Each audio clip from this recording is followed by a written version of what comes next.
this video, you're going to learn how to insert an image into a Microsoft Word shape. First thing we want to do is click on Insert, then click on Shapes. So for our example, we want to choose a cloud.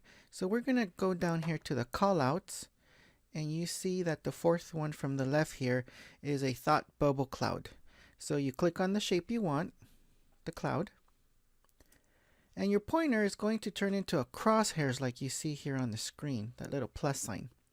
So now what you want to do is press the mouse button, the left button, and then drag.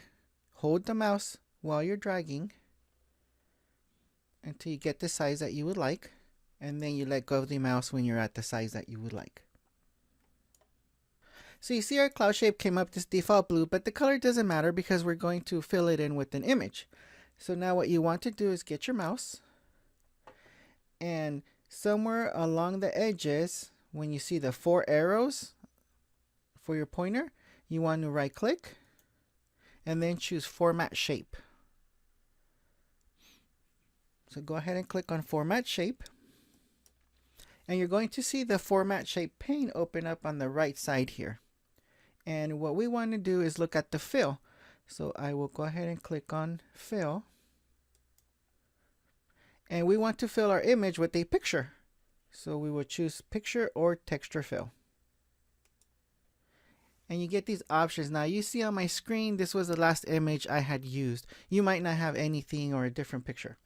But then regardless of what's there, you want to go ahead and click on Insert. And the Insert Pictures dialog box pops up. And for this, we want to use the Bing image search in the middle here.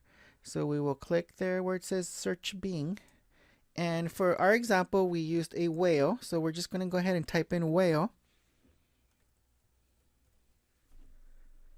And then you click on the little search icon over here, or the magnifying glass.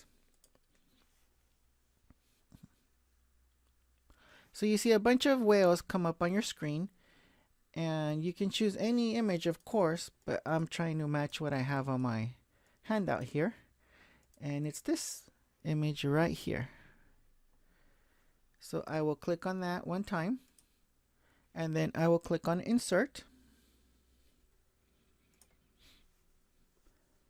And now you see that my killer whale is inside my cloud shape, but I can't see the whale face. So I want to move the whale so that I can see its face inside my cloud. Now if you look to the right here, you have what's called offset values. So you have offset left, offset right, top and bottom. So I'm going to go ahead and start with the offset left. And all you have to do is click on the little up arrow here. And as you click on the up arrow, you see that the whale starts moving towards the left. And as I click on the up arrow here, you see that the whale starts moving towards the right. And then we want to offset right a little bit, so we're going to go ahead and click on the up arrow here. I'm going to click on offset top.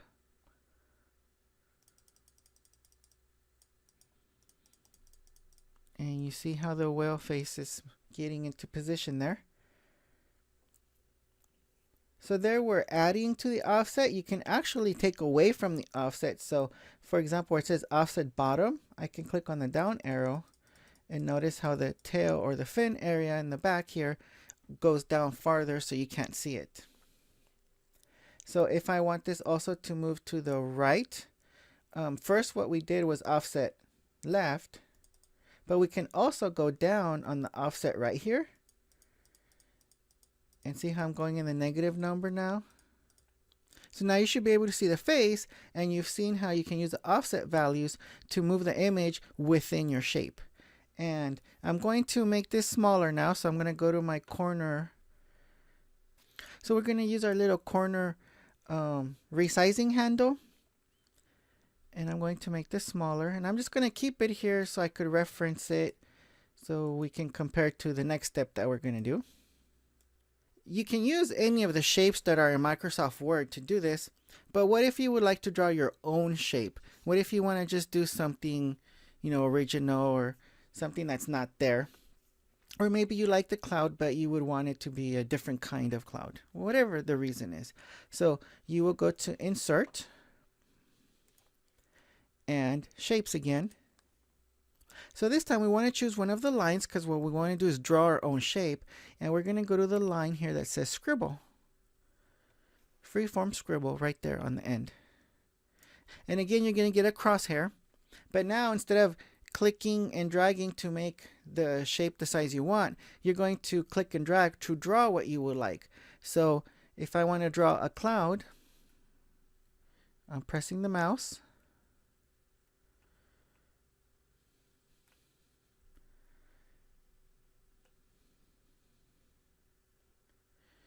And I'm sure yours is prettier, but here's my cloud that I drew.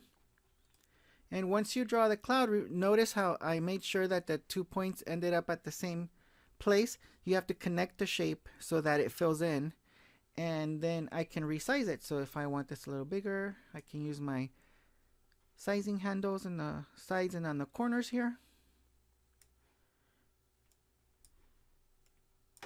So there's my cloud. And we're going to repeat the steps. So what we did was we right-clicked somewhere where we see the 4 arrows, and then we chose Format Shape. And you might have already had it up on the screen because you used it with the previous shape. So I just showed you the steps in case it wasn't there. So now we want to click on a picture or texture fill. Notice the killer whale came up because it was the last image I had used, and I want to change that, so I will click on Insert.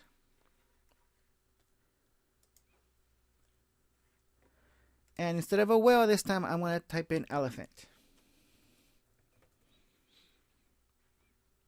And then click on the little search icon.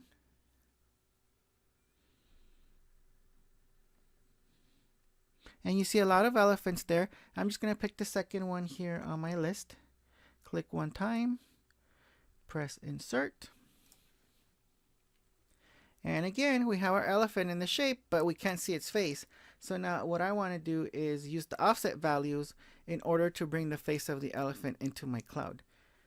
So last time I started with offset left, and this time I'm going to start with offset right. So I'm going to click on the up arrow on offset right.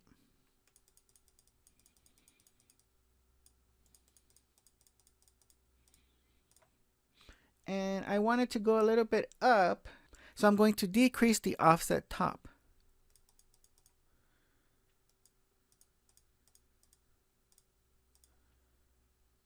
Now another thing you may want to do is change the color of your line. So in the first example we had the blue or the dark blue, and then the same color came up here. So what if I want this to be a thicker line and I want it to be red?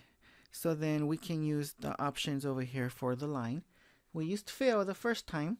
Now we want to click down here where it says line, and we have a solid line, which is correct, but we have the color here blue. So click on the little down arrow and then choose a color of your choice. So we want red. So now you see your line is red, and we want the width to be thicker. Right now it appears to be at 1 point. So let's make this a 6 just to see a big difference here. So there's your 6-point red line. So now that you know the basic options for this, you can go ahead and start working on your collage.